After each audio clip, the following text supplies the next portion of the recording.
That's a bit of Beverly Knight. Going to play the first track from my guest this afternoon, Saul Christie, and his version of a Dobie Gray classic.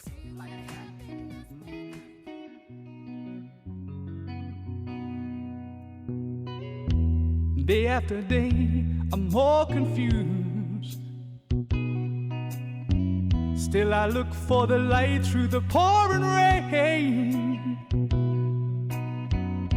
You know that's a game I hate to lose. I'm feeling the strain. Ain't it a shame? Oh, but give me the beat, boy, and free my soul. I wanna get lost in your rock and roll and drift away. Give me the beat, boy, and free my soul. I wanna get lost in your rock and roll and drift away.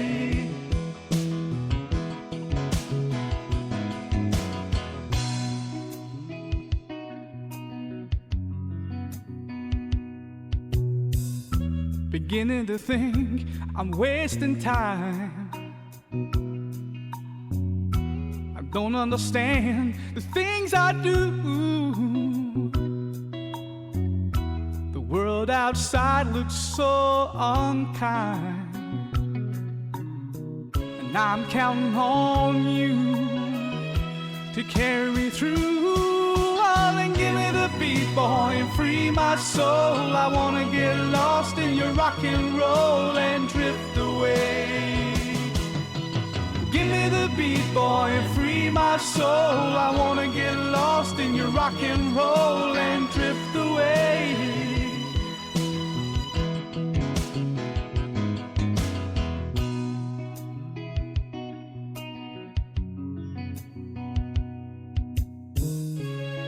When my mind is free, you know the melody can move me.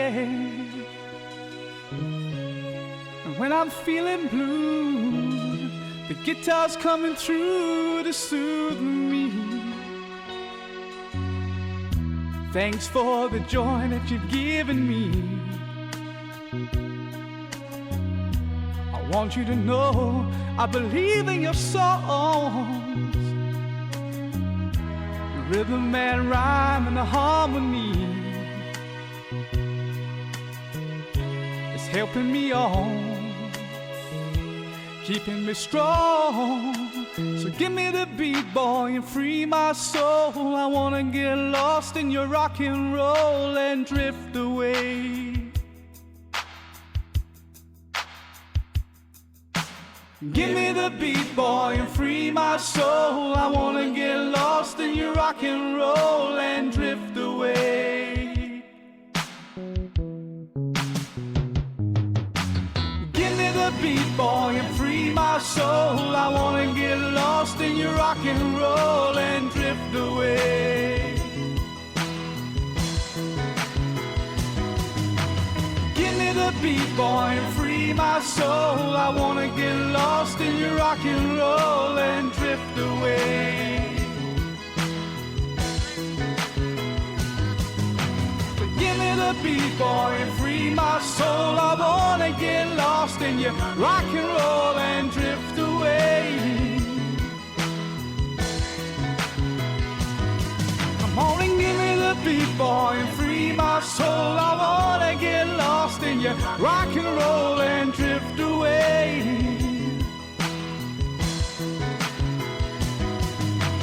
Give me the beat, boy, and free my soul. I wanna get lost in your rock and roll and drift away. Give me the beat, boy, and free my soul. I wanna get lost in your rock and roll and drift away.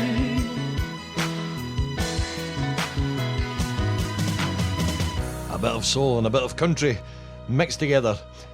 Drift away. Saul Christie, good afternoon. Hi Mark, how are you? I'm absolutely fantastic. Thanks for joining me today. Thank you for having me. Yes, it's been. You've been here for a wee while, so we've been having a bit of a laugh Yes. off here.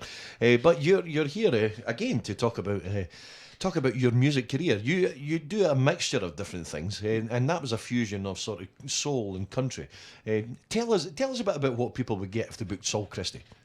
I think that track's a good example, and a mixture and a fusion is probably the right word, because that's how I would describe my show. It is a kind of mixture of country and soul music, and it's two genres that you might not, if you hear them like that, you might think, they shouldn't really go together, but we make it work, and the show works. Yeah, and it's a selling point for where the show goes, is people come away understanding that. Now, I'm going to take you right back to the very start, because I think it was about 3 years ago or so that you came on the show and you told us all about yourself, and I've forgotten most of what you've told me. Me too. Yeah, just blanked it right in my mind. But you started singing a number of years ago. Tell us how it all started. Tell us where it developed from, the singing career. I sang for years when I was at school, and I think that this part of the story is probably something that a lot of people, a lot of other guests you've had on the show can maybe relate to. When I was at school, I sang all the time, right through primary school, all the school choir stuff, all the snowman walking in the air, all that. And then when I got to high school and my voice broke, I lost all confidence in it. And I nearly stopped talking, never mind stopped singing. Honestly, 6 years, never spoke to anybody. No, literally 6 or 7 years, never sang a note. Still love to listen to music, and that's crucial, because that's what eventually got me back into it. Never stopped. My love of music never went, but I never sang because I didn't feel I could control my voice. I was opening my mouth and things were coming out that I wasn't in control of, and that was strange. So I stopped completely. I suppose it's not a thing that's uncommon in teenagers. No. To be honest, that loss of confidence, and certainly being surrounded by your peers, because it's not a popular thing really to be doing, as you get into the teenage years, is it? No, especially not when it sounds like that. No, definitely not. No, it's not. You start to, you get interested in other things. You're watching football and goodness knows what else, and it does take a back seat. But like I say, crucially, I never stopped listening to music. I was listening to music the whole time. I just was kind of almost forcing myself to not sing it. Yeah. And once you've done that for a year, 2 years, it starts to become automatic that you don't sing. You stop singing along. And it was literally, it would be a good 6 or 7 years before I eventually got back into it. And that happened just purely, again, I think I was out, had a few beers and got up on a karaoke, and that was how it started again. And I know that's a cliche, but that with me, that's what happened. I got nagged enough by the friends I was out with at the time to get up and sing. Got a really good reception, and instantly the confidence starts to come back. So it was kind of an accidental sort of rebirth into singing. It was very accidental. I genuinely did not plan it. I went out just to have a good night, and I look back now and think, thank goodness I did, because if I'd stayed in that night, it might not have happened till the next week. So when did you decide then to move it on? Because if you suddenly regained that confidence again, and found that the vocals were there, and then it was time to move on. So what sort of, how did that develop? It was purely because I got enough, and again, without putting anything up on a pedestal, I got enough feedback from people that were listening to me and people that I felt I could trust, that that it was something I should be doing, that I thought about doing it. And I heard it was another guest you had on your show, a mutual friend of ours was on a few weeks ago, and when you asked him about advice he would give to other singers, he came out with a line that I thought was great, because he said, don't trust people that tell you can sing. Yeah. Don't trust people close to you that tell you can sing. And although that sounds strange, that's spot on. And I've kind of built the whole kind of working ethos of the thing I do now is that I much prefer feedback from strangers. Yeah. Because when you get it, it's brutally honest. Anybody. It can be. It can be, yeah, as you know. But that you have to look at that as a positive, because everybody's got an Auntie Ethel or a grandma or whoever who will phone them up and tell them, oh, you're brilliant, we love to hear you sing. But when you're getting that feedback from strangers who have never heard you and who don't have any reason to sugarcoat one way or another what they're telling you, that's the gold stuff that you've got to take in either way, good or bad, that you've got to take in and draw from. And that's what I was doing. I was getting enough people who didn't know me were coming up and saying, there's something there that I thought maybe time to take a look at it. And I still now, to this day, I base my whole, like I say, my whole kind of view on feedback is that I would much rather have it from, anonymous sources or strangers, because it's worth so much more to you. Yeah. Good and bad. So you took that bold move to start going back on the stage and entered into doing the pub scene first, sure. and developed into doing clubs and it's moved on for you as well now, because you're doing the holiday park circuit now as well. It has, doing the parks, the clubs. The pubs although again you maybe don't think at the time, the pubs is a solid grounding. And I think, again, you know, rightly or wrongly, it should be a necessity for anybody coming into the business at this level to do an apprenticeship in the, you know, in the pubs. I'm solid on that. You learn so much. You learn about how your gear works and to set it up. And that's what I did. You know, started off, I did karaoke. I stood in for the guy in the local when he wasn't working. That taught me how to work a desk, and to a lesser extent as well, how to work a crowd. Yeah. Which is very important. You learn, you know, I'm a big believer in you learn your craft and there's no shortcuts, and that's 4 cliches in the 2 minutes that we've been on or whatever, but they're all true. You have to work an apprenticeship, and, you know, the industry on a kind of bigger global level now, the music industry is all about, you know, there's shortcuts there. You can get zipped straight through a reality thing, and before you know it, you've got an album and you're on tour and everything else.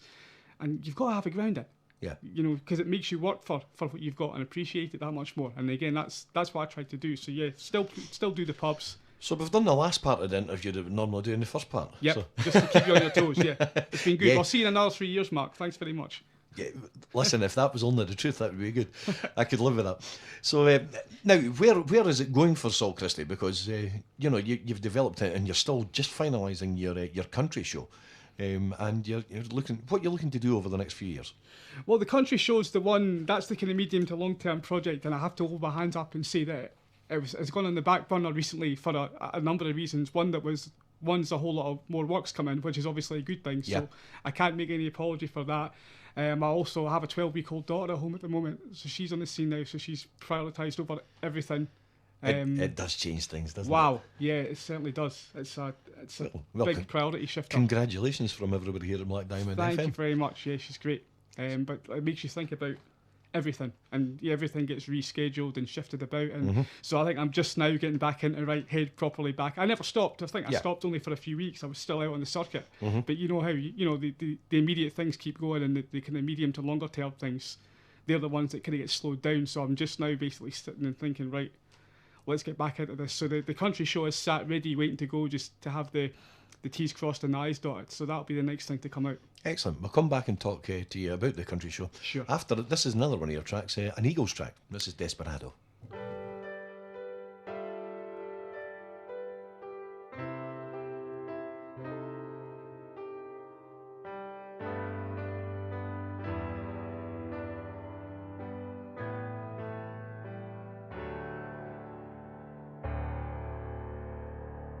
Desperado, why don't you come to your senses? You've been out riding fences for so long now.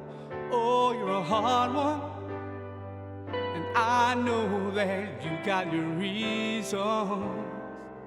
These things that are pleasing you can hurt you somehow. Don't you draw the queen of diamonds, boy. She'll beat you if she's able. The queen of hearts is always your best bet.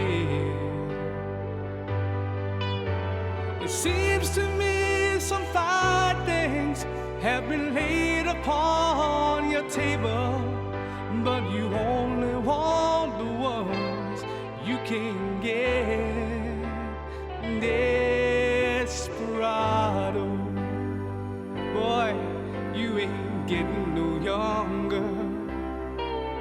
Your pain and your hunger, they're driving you home. And freedom, oh freedom, just some people talking. Your prison is walking through the world all alone. Don't your feet get cold in the winter time? The sky won't snow and the sun don't shine. It's hard to tell the nighttime from the day. You're losing all your highs and lows. Ain't it funny how the feeling goes away? Desperado,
And if you have just tuned in, I am not interviewing Nathan Carter, Oh, Scotland's third best. count them all. Yes, here with Saul Christie, Nathan Carter there with Wagon Wheel. And is that one that you often do in the show? Yeah, it's one I've put in the show from time to time. I think that Nathan Carter deserves a huge amount of credit for what he's done for the genre of country music. And I'm glad you played that because it gave me the opportunity to name drop him. I mean, to mention what he's done for the genre. Young up and coming artists like him, or established as he now is, we need that. The country genre needs that to keep it. You are a big exponent of country music because it's a genre that you like. What is it? Genre. Well done. Even, yeah. It is. It's a style of music, even. Yes. Yes. And no, I mean, guys like Nathan Carter, and there has been such a resurgence in interest in country music through various new bands and duos and things. You must find that transfers well over to an audience when you're doing your country stuff as well. Yeah, because, and again, the reason it's good is because when the kind of old style country was getting to a point where it was stereotyping the whole genre. Mm-hmm. And, you know, there's an image of people that would tell you that they don't like country music. I kind of have this image of it starting and ending with Kenny Rogers and Dolly Parton. Yeah. And that's what I kind of battle against that image, because there's so much more to it, particularly these days.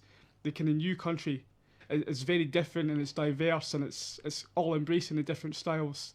And it does transfer really well live, yeah. I mean, you're right. You're absolutely right. I think a lot of people's... before certain artists like Garth Brooks and that made it more popular, but people's perception of country was cowboy boots and tasselled shirts and Stetsons, but it's moved on more, and I would probably say it's moved more into country pop. Yep, absolutely. Country pop and country rock as well. And these guys are doing, anybody that wants to put the boot into the genre should remember, these guys are doing stadium tours, Mark. Yeah. Garth Brooks, Alan Jackson, all these guys are doing runs in stadiums. So there's a market for it, clearly.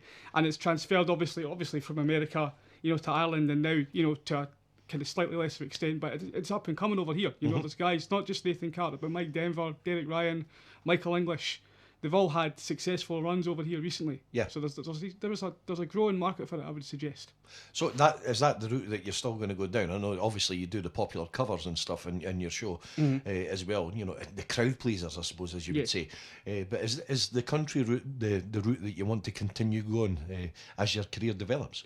Yeah, I think it's the kind of natural and the logical choice for me, aside from the crowd pleasing stuff, which obviously you have to do alongside it, is to keep going that way, because I think it suits my voice. And again, if going back to what I was saying earlier, the feedback that I've had largely suggests that as well. Mm-hmm. So, I'm a big kind of exponent of you play to your strengths. Everybody likes to do a bit of everything, but it's important, for kind of your own development as an artist and whatever else, that you find where you feel that you're strongest, and also kind of try and match that to where there might be a gap in the market. Now, you talked about earlier on about giving advice and what you would say to people and about people developing. Now, you took that bold move because it's not as common now as it used to be. But you took that bold move to become a full-time entertainer. Yeah. And how did you find that, the transition from doing it part-time and moving into full-time and solely relying on your talent to pay the bills, I suppose? It's not always easy. And it wasn't easy from the outset either, because you've got that battle of the it's not a real job brigade, who I know you'll know only too well. Yeah. Again, people have misconceptions about people that do that for a living. Either that it's not a real job because you're too lazy to go out and get a real job, or there's not enough work there, and but it's like anything else. Again, it goes back to what are you good at? Yeah. What can you do and do well and do consistently? That's going to provide. And I take the move because you weigh everything else up and you think that's what you can do. Yeah. And as you said, there is what's your real job, brigade? Because you do get asked that question, of course you do. A number of times. Come and spend a weekend with us, Thursday through to Sunday. Yeah. On Monday morning, and then tell us that it's not a real job. Is always my reply. There's travel, there's hard graft. You're packing up gear. You're setting, gear up, gear down. You're playing to crowds that are sometimes good and sometimes not, if we're being brutally honest. So there's nobody these days is going to tell me, Mark, that it's not hard work.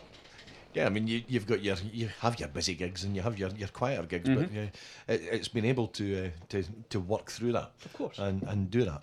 Now we're going to play another one of your tracks. It's, tell us about this one. This is Cornfields. This is a song CCR obviously recorded this one, and it's just a good upbeat, the typical again, sorry, kind of country stuff, and a good mixture of nice melody, nice harmonies in there. And it was one of my favourites from when I was younger. My grandparents actually liked this one. And everybody stay tuned, because we're going to come back and talk to Saul about how you can book him and how you can buy DVDs and various other things. Well, DVDs of Saul.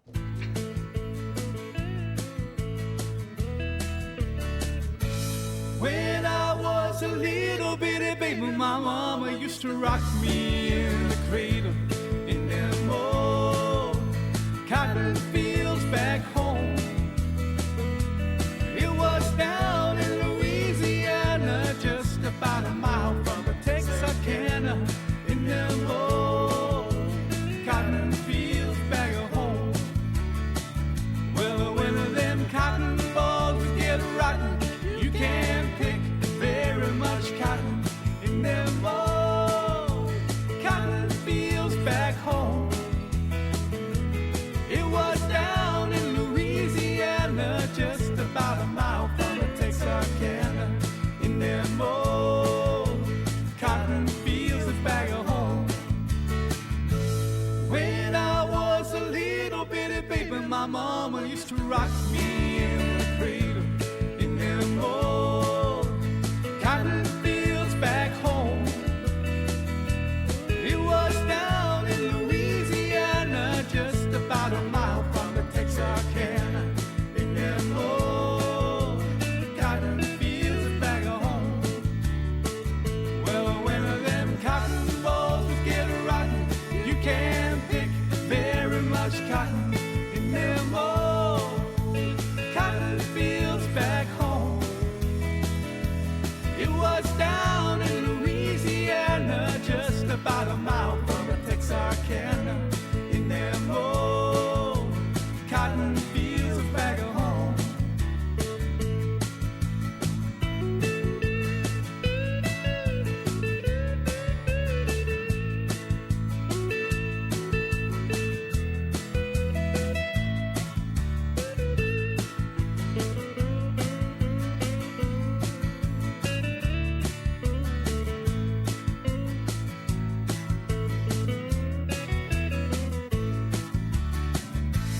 When I was a little bitty baby, my mama used to rock me in the cradle in them old cotton fields back home.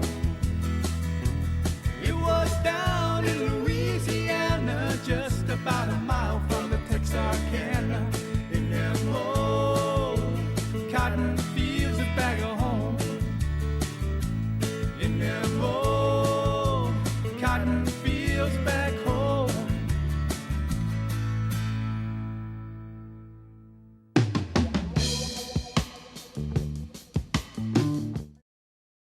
Your very own Mr. Entertainment. Mark Mulgrew on 107.8 Black Diamond FM. And still sitting here with Saul Christie, and we'll listen to your last track there, Cottonfields, and I just absolutely love that song, because it reminds me sitting in the house years and years ago, my dad playing the guitar, and it was just it was a feel good song. Yeah, sure, it is.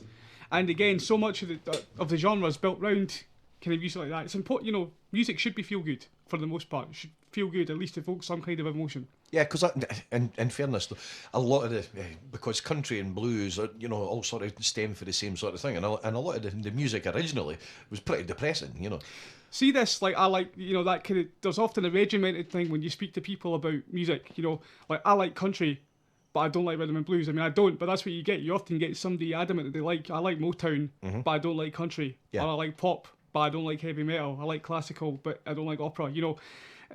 It's so important to be eclectic. I mean, from my point of view as an entertainer, obviously it's important. But, again, I would say it's important anyway. Take in as many styles as you can. As many styles, as many genres, as many different voices.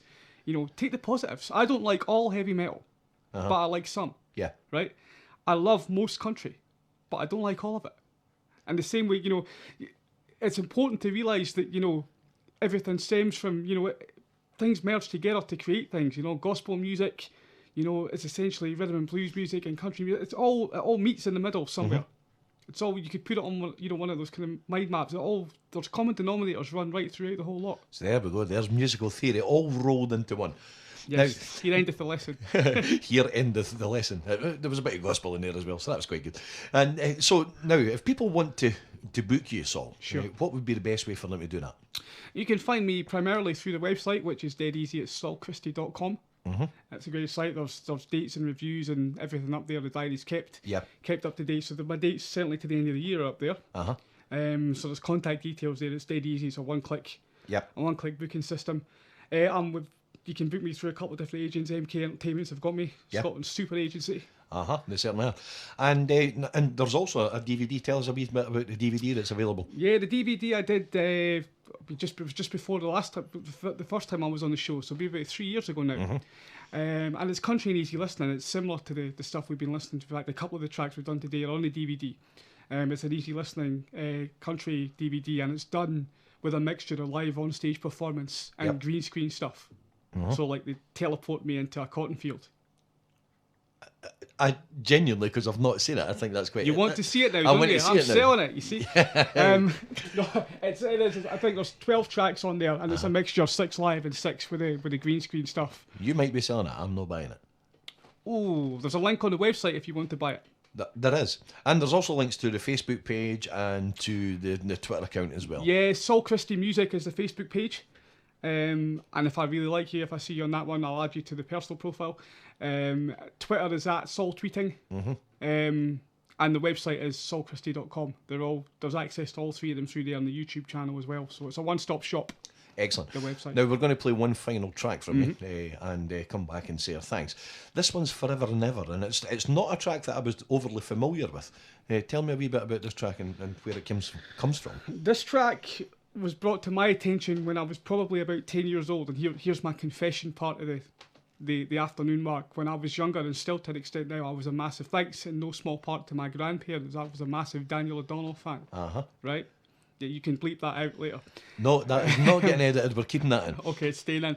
And I heard him cover this, and I liked the song, and it was one of those where, when I was younger, I was bad for hearing songs being covered and thinking they were the original. So it took my grandparents to point out, no, this is an even older country song, going back to Randy Travis, who, upon further investigation by myself, now aged 11, I became a massive big fan of.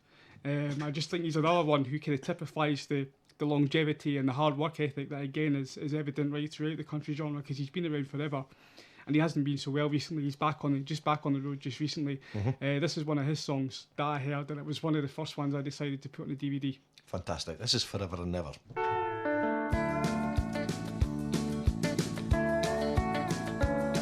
You may think that I'm talking foolish. You've heard that I'm wild and I'm free. You may wonder how I can promise you now this love that I feel for you always will be. Well, you're not just time that I'm killing. I'm no longer one of those guys. As sure as I live, this love that I give is gonna be yours until the day that I die. Oh baby, I'm gonna love you forever, forever and ever, amen. As long as old men sit and talk about the weather, as long as old women sit and talk about old men. If you're wondering how long I'll be faithful, I'll be happy to tell you again. I'm gonna love you forever and ever, forever and ever, amen.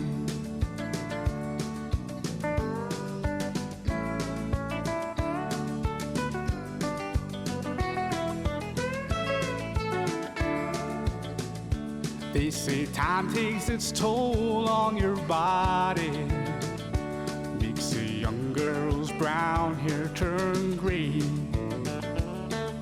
But honey, I don't care, I ain't in love with your hair. And if it all fell out, well, I'd love you anyway. They say time can play tricks on your memory, makes people forget things they do.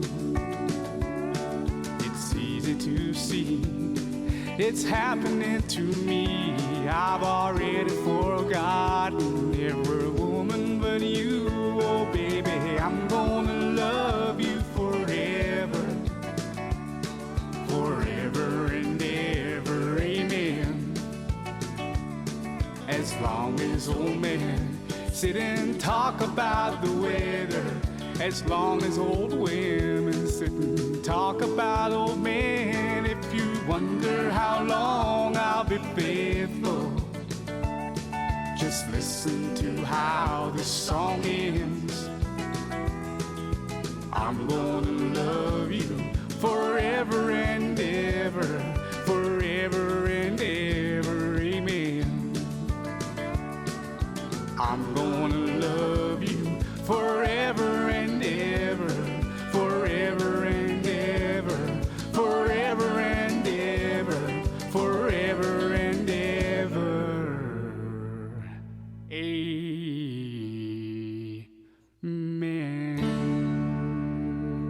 And the final track from Saul Christie this afternoon. Saul, just want to say thank you very much for gracing us with your presence Mark, this the afternoon. pleasure as always, Mark, is all mine. It's always good to come on your show. Thanks very much. No problem.